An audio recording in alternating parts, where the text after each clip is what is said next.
Today on the Matt Walsh Show, we are told that privilege in this country is reserved for white people, especially white males. White male privilege is the thing, right? But I think the real privilege in our modern culture is leftist privilege. That's how you get the privilege, and I want to talk about why and provide the evidence for the existence of leftist privilege. Quite a lot of evidence recently. Also, 5 headlines, including the mob coming to cancel cartoon dogs. Paw Patrol is now in their sights. And Ilhan Omar claims that she is oppressed, despite being one of the most powerful women in the country. She is oppressed by the very system that enabled her to rise so quickly to power and prominence. That's an interesting kind of oppression, isn't it? And plus our daily cancellation and much more. All of that on the way. But first, a word from Ancestry.com. You know, learning about your family ancestry, where you come from, I think is really important. Also, it's very interesting. I'm a fan of reading about history. And reading about your own history is one of the most fundamental and interesting things you can do. Now, you may be familiar with the major events and battles of World War II. So many great stories you can uncover there. And the great thing is that in honor of the 75th anniversary of the end of World War II, Ancestry has just released a U.S. draft card collection from World War II with over 36 million draft cards completed by fighting-age men in the United States across the country during that time, whether they ended up serving or not. There's a great chance that you could find your relatives in this collection. You can uncover their personal details in Ancestry.com's World War II U.S. draft card collection, which shows details like home address, physical description, and much more. It's just a lot of fun. You know, I've done Ancestry.com, and I found it to be a really easy process, a lot quicker than I was expecting, which was nice. And then it's totally fascinating when you get all that information and you see your own family tree sort of unfurl or sprout in front of you.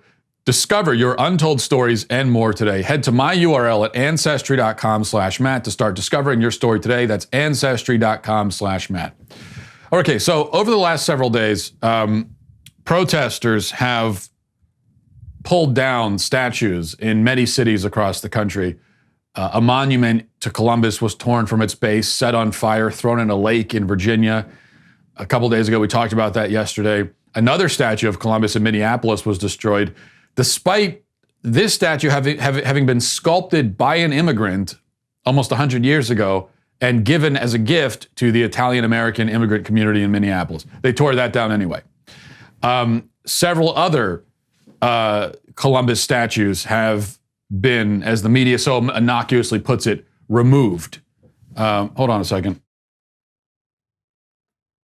Oh, that's horrifying. There was a spider on my computer.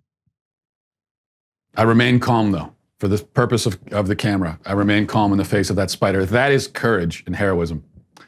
Anyway, where was I? Yes, statues being torn down. Well, the media says they're removed. That's if you look at the headlines, they're going to say that, you know, protesters removed a statue. No, removing a statue or a monument, that's something that a legitimate authority can do. They can remove it. If it's a mob, if it's a rampaging mob, they're not removing, they're tearing down, toppling, destroying. Okay, one of those descriptions I think is better captures what's actually happening. Confederate monuments, of course, have been toppled as well across the country. And now the mob has set its eyes on, you know, things like the Washington and Jefferson monuments. The activists are now talking about we got to take those down too, which anybody with a brain saw this coming.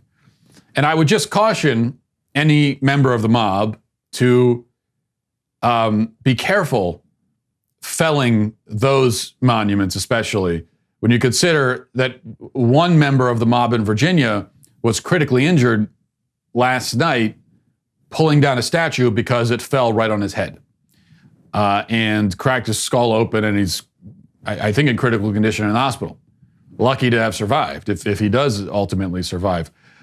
Yet, there's something rather conspicuous missing, especially when you consider actually, on top of the fact that this is a crime, it's also dangerous. These are very heavy things that are being torn down by people who don't necessarily have expertise in removing large objects from spaces like this.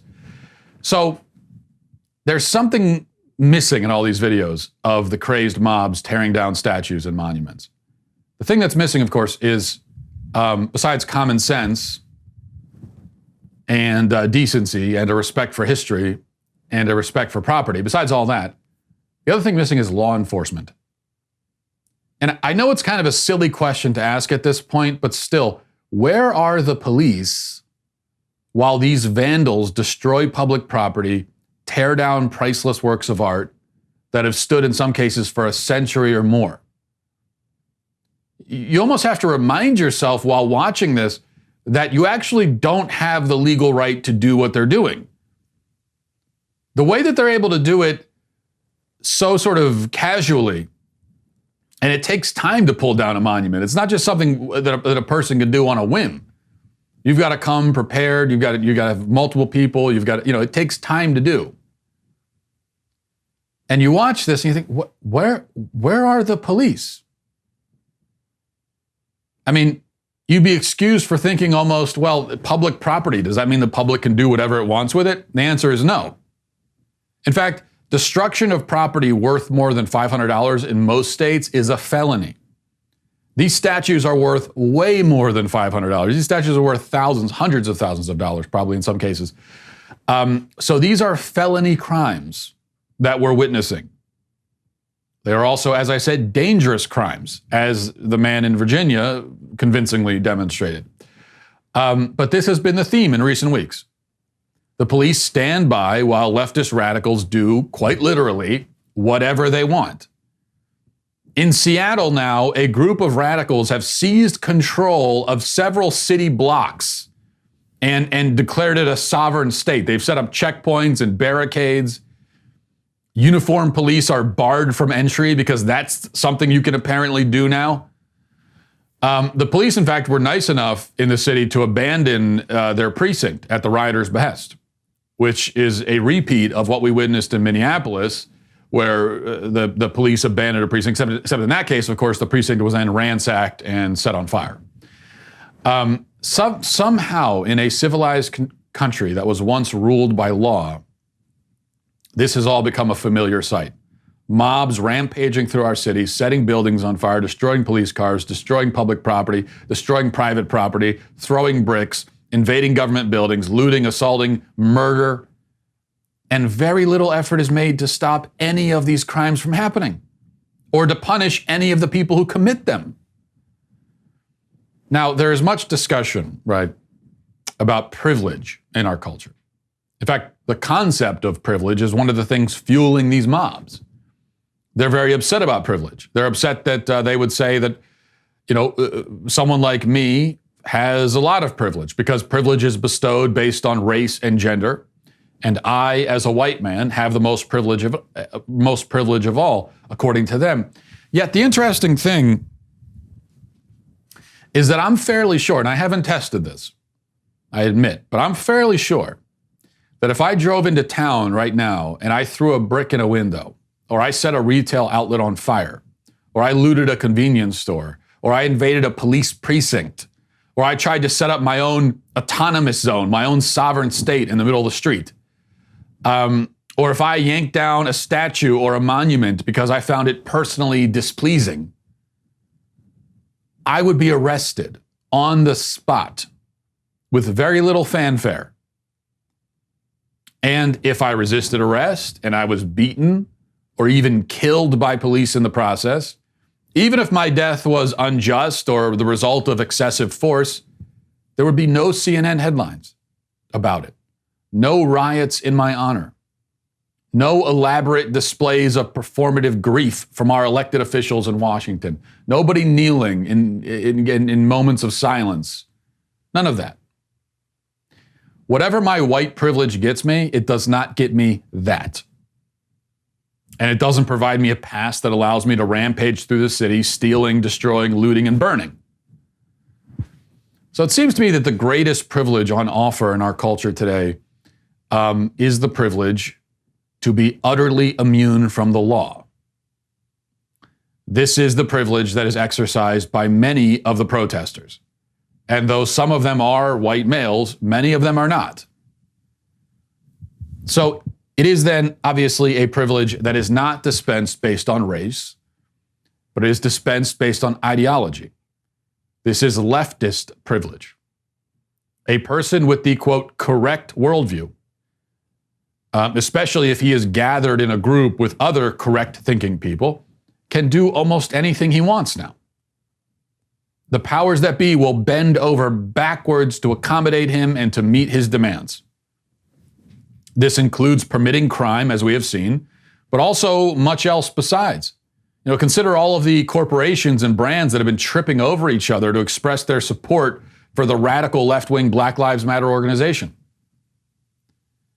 And it doesn't always take a mob to get this kind of capitulation from our culture's most powerful forces. HBO's streaming service, as you've heard, took down Gone with the Wind, the classic film, took it down from its platform because one correct-thinking individual wrote an op-ed instructing them to do so. And so they did. This is on the same day that Webster's dictionary edited its definition of racism because a young black woman emailed and said they should. They apparently got one email and said, all right, I'll change the definition if you say so. These are just the most recent examples of leftist privilege.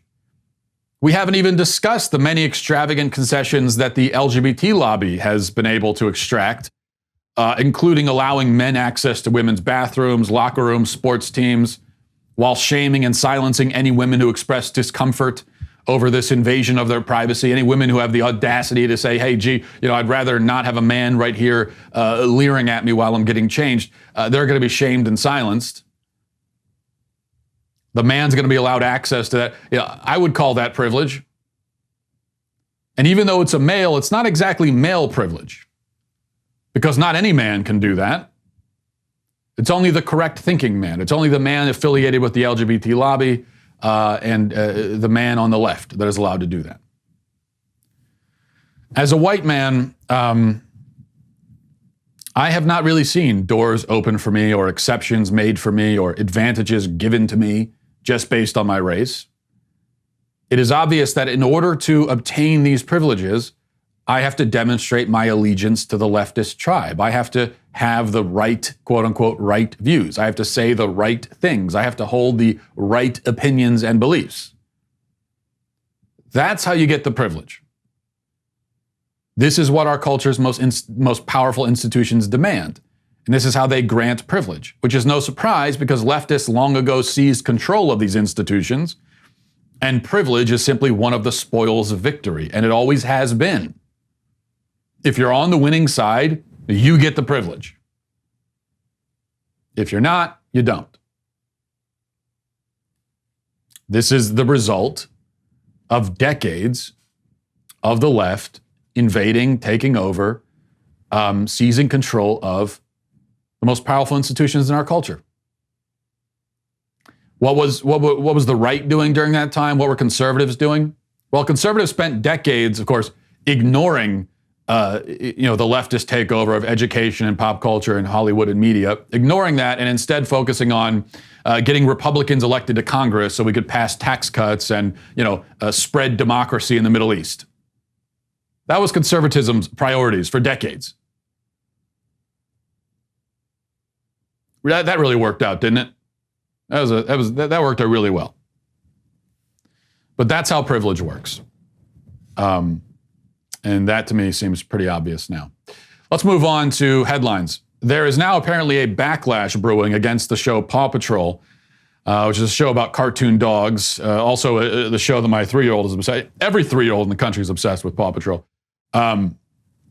Leftists are now targeting the show because of its positive portrayal of police. Now, the police are dogs in this show, but that's a problem too, apparently. And this in spite of the fact that Paw Patrol sent out a tweet a few days ago bowing at the BLM altar, as you are required to do, and expressing their submission and obedience that is required of them. Here's a tweet from Paw Patrol. Again, this is a cartoon show about crime-fighting dogs. And this is what it says. In solidarity of Amplify Melanated Voices, we will be muting our content until June 7th to give access to Black voices to be heard so we can continue to listen and further our learning. Hashtag Amplify Black Voices. And then there's a black box that says muted and listening. So this is a thing now where white people or even cartoon dogs who are honorary white people, I suppose, are expected to stop talking so that black people can talk. Muted and listening. Now, how exactly are black people prevented from talking just because other people are talking as well? I don't know. This is a country of 330 million people. Everybody's talking all the time. You're not going to be the only one talking, doesn't matter what your race is. I mean, how are you persecuted or oppressed by the fact that not everyone in the country is shutting up while you talk? And better question, how are black voices amplified specifically by the fact that Paw Patrol's Twitter account didn't tweet for 5 days? How does that work? Well, it doesn't work. It's all nonsense, of course, but this is just the ritualistic self-flagellation required by the religion of leftism, according to their high priests and prophets. And even though the cartoon dogs did their part, performed the ritual, they're still going to be sacrificed because even cartoons cannot escape. Also, by the way, the shows Cops and Live PD have both been canceled. Why have they been canceled? Because of its positive depictions of police. So this is the game, of course. The left is trying to build a narrative, has built a narrative, constructed a narrative about thug police who are villainous and violent and are out, killing people left and right. That's the narrative. And they're not going to allow for anything that contradicts that narrative. They want to make sure that anytime you see police on TV, it is always in a negative context. And then they can turn around and say, hey, most police are bad. Just turn on the TV. All you're ever going to see is bad police. Clearly, most police are bad. What they don't mention is that the only reason you only see bad police is because they won't allow you to see anything else other than that. Number two, Ilhan Omar was speaking. I believe this is at a rally in Minneapolis, but I don't really know. Doesn't matter. Anyway, this is what she had to say. What I do know is that for the last 25 years, I have lived as a black person in this country. I have lived as a mother raising black children. So I do know what it means to be black in America. I know what our young children go through because I was an adolescent interfacing with the police department here in Minneapolis. I know my silence will contribute to complacency. And I know that none of you fought so hard to get me elected so that I can co-sign on a system that continues to oppress us. It's interesting, really. Ilhan Omar is an immigrant woman, came to this country, despises this country, despises most of its inhabitants. This is a woman just filled with contempt. You can hear it every time she speaks. She hates a lot of people in this country, really hates them. And yet, as an immigrant woman, a racial minority, quickly rose to a position of power and prominence. She's only, I think, 37 or 38 years old. One of the youngest members of Congress. She achieved that, okay, to her credit. But the system was set up in such a way as to make it possible for her to achieve that. And now she turns around and claims to be oppressed by the very system that enabled her to get into this position. It's remarkable. And also, what is the system? What are you talking about? You say the system oppresses. What system? What system are you referring to specifically? Whatever system there is in this country, you as a member of the federal government, and you as a member of the Democrat Party, and you as a leader of the progressive movement, are not only a part of that system, but you are one of the people controlling it.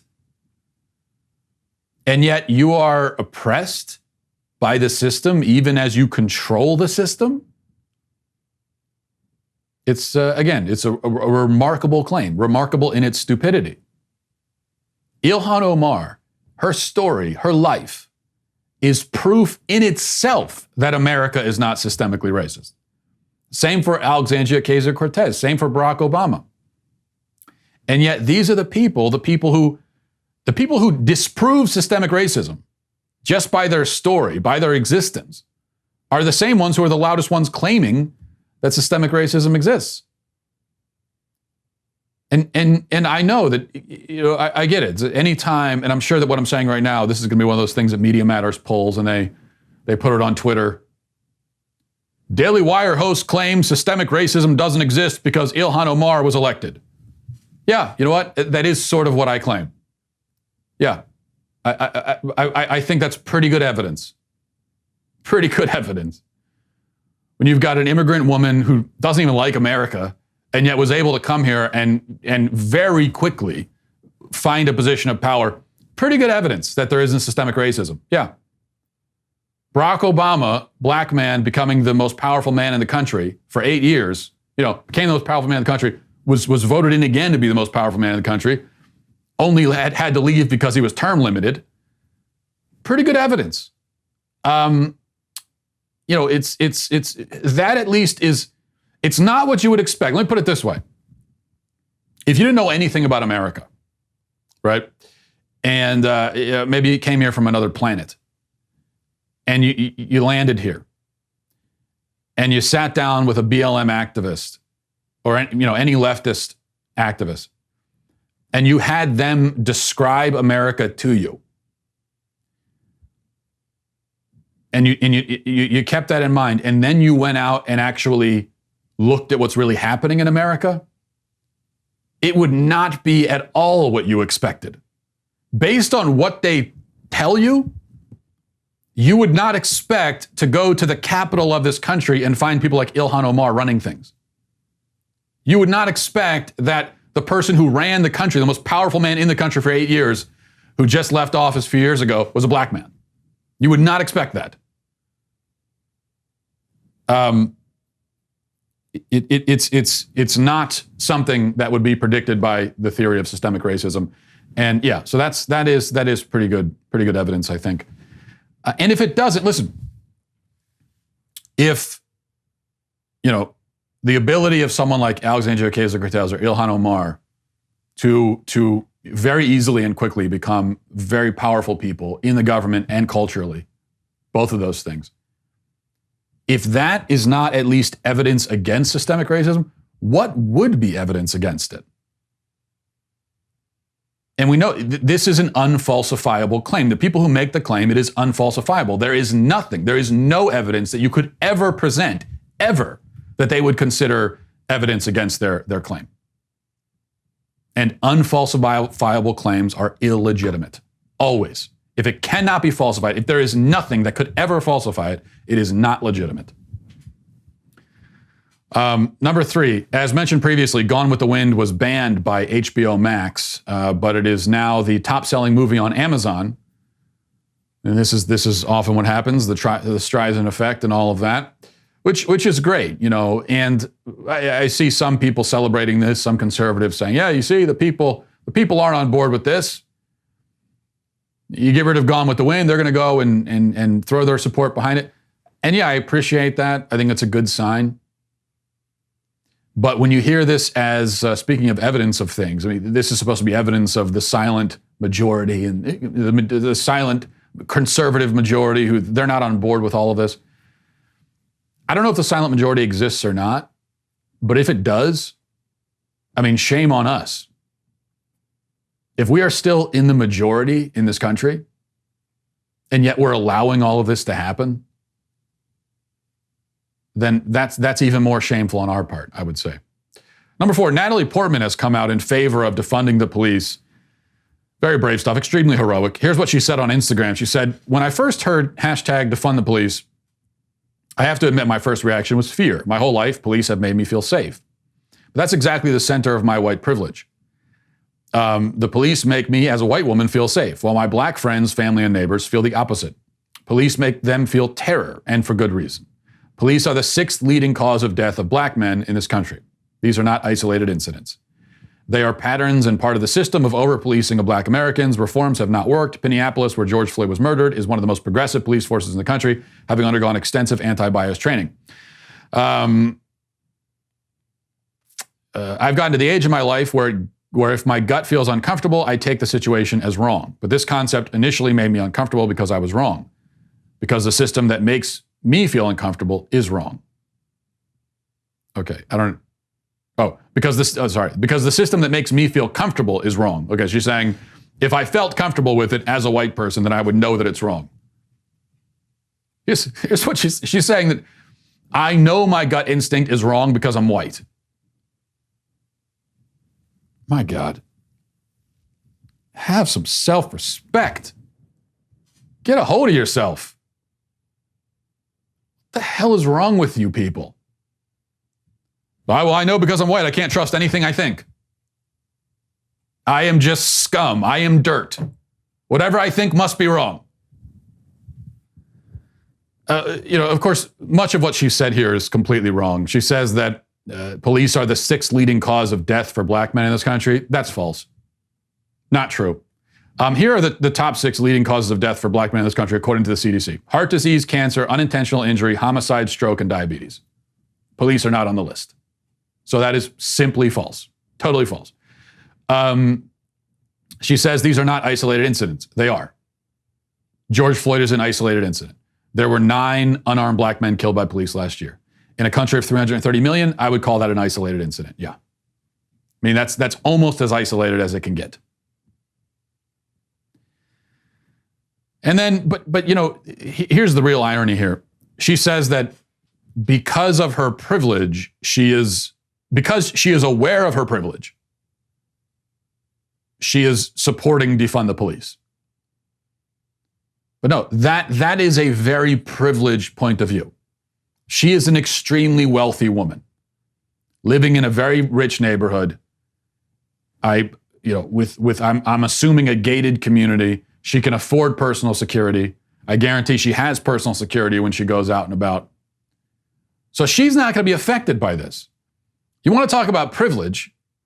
You as a rich person who can afford around-the-clock, 24-hour personal security, very few people can afford that. You can. So you as a rich person saying, yeah, let's defund the police. Let's take the police out of these poor communities. So that mothers and families are going to have nobody to call in the event of them being victims of crime. You want to talk about privileged? That's the privileged perspective. If you want to defy your privilege or take a position contrary to your privilege, then you would say that, hey, listen, even though I'm rich and I can afford personal security, I know most people can't. And so that's why I support the police, because by and large, in the vast majority of cases, they are protecting people, black, white, or otherwise. And I think that poor people in these communities deserve to be protected. They deserve to have law enforcement. They shouldn't be, I don't want to see these communities burned to the ground and in the grips of chaos and anarchy. I don't want to see it. Even though it doesn't affect me, because I'm rich, I don't want to see it. So if you really cared about seeing past your privilege, that would be the position you would take. 5, finally, speaking of Instagram, white influencers on the site are showing their solidarity with Black Lives Matter by posting blackface photos of themselves. Surprisingly, noted Instagram influencer Ralph Northam has yet to join this trend. But here's one example of it. Here's this one that was posted. And the caption says, "I wish I was black. Today more than ever. Sending my love and full support to the people who demand equality and justice for all races anywhere in the world. Hashtag no justice, no peace. Hashtag George Floyd. Hashtag Black Lives Matter. Hashtag USA. Hashtag police state. Hashtag white supremacy. Hashtag America. Hashtag justice. Hashtag peace. Hashtag love. Hashtag color. Hashtag race. Hashtag black. Hashtag strange fruit." And then she's got that picture there. I don't know if that's a blackface photo of her or it's just another photo that she found of somebody else. And maybe it's not blackface. I don't know. But I wish I was black today more than ever. Shockingly, this did not resonate. And that, again, is the great irony that all of these pathetic white people self-flagellating and expressing their self-loathing and talking about how horrible they are and everything, it almost always backfires.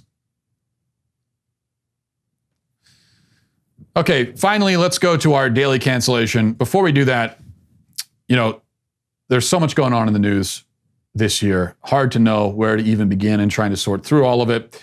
And then, of course, you have the left-wing media constantly lying about it and pushing their agenda. You can't trust them. I mean, speaking of that, the radicals, the insurrectionists in Seattle that have set up their own sovereign state in the middle of a city, taken over city blocks, this is basically not being reported by the mainstream media. There's very little about it. Now, compare that to what happened when you had some armed militiamen, right-wingers, in Oregon? A few years ago, they took over some uninhabited plot of land in the middle of nowhere. Nobody was around. The media freaked out. The left freaked out. And now you've got insurrectionists in the middle of a city taking it over, and there's nothing. So that's just an example of left-wing bias, and it's why you can't expect to get the real story from the left-wing media. You have to go outside the narrative and get the facts. So if you're a political junkie set on getting both sides of the story, get a reader's pass today from dailywire.com. You'll get access to exclusive op-eds from us, your podcast hosts, as well as guest writers, in-depth analysis from our Daily Wire reporters on top of our regular breaking news. A lot of really interesting stuff. This membership tier is already a bargain at $3 a month, but if you join today and get your first month, you'll get that for 99 cents. You also get access to our mobile app and receive push notifications for breaking news and special content, as well as you can join the community of Daily Wire members who are actively commenting and discussing our content with each other. That's mobile ad-free access to all of our Daily Wire news, exclusive op-eds, and more on our mobile app, all for the low price of $1. Best of all, your dollars are getting you the news you need without the leftist spin. So head over to dailywire.com/subscribe and join today. Speaking of other podcast hosts, I also wanted to mention that Michael Knowles is going to be on with Steven Crowder tonight. So make sure you tune in, Louder with Crowder, to watch that. Now, finally, with our daily cancellation today, this is going to be just a quick one. I'm going to be canceling the Democratic Party.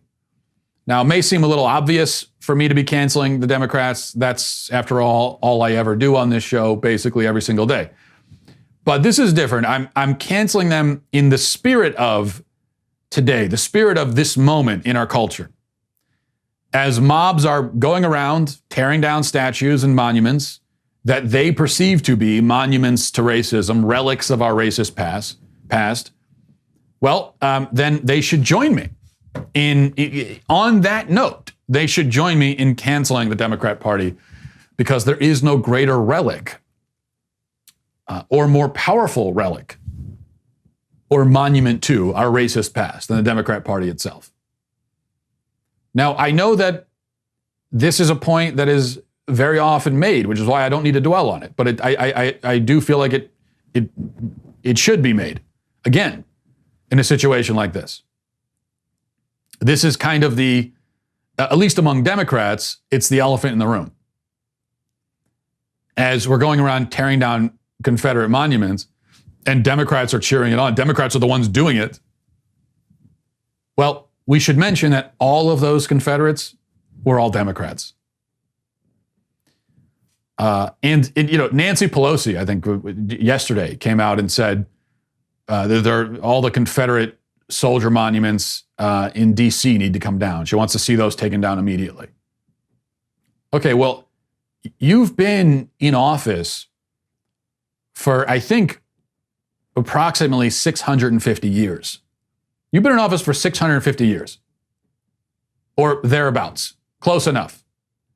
A long time. And you're just now getting offended over these monuments? You had all that time to be offended and to say, let's take them down. And just now you're getting offended. Right.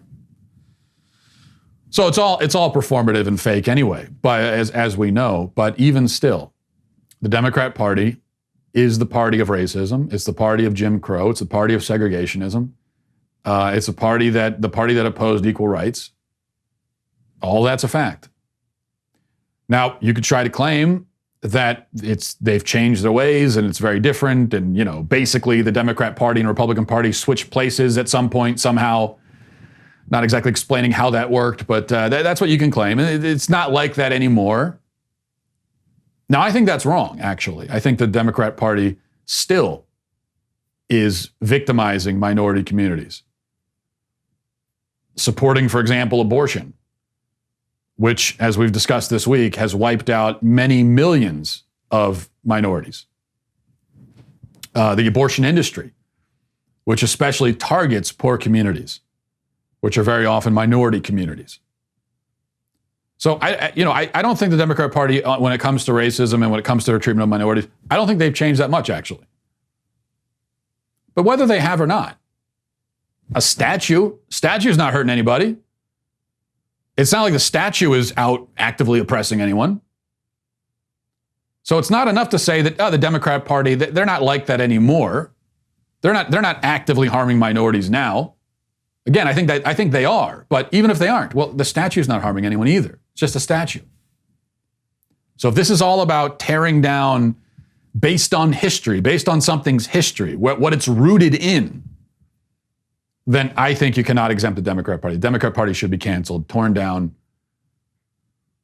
If the left wants to make a new political party, but the Democrat Party, I think its history of racism is just too offensive, too traumatic, and should be canceled on those grounds. So I trust that in this cancellation, the left will join me if they really mean what they say, which of course means that they won't be joining me at all. But I thought I'd try. And we'll leave it there for today. Thanks for watching, everybody. Thanks for listening. Godspeed.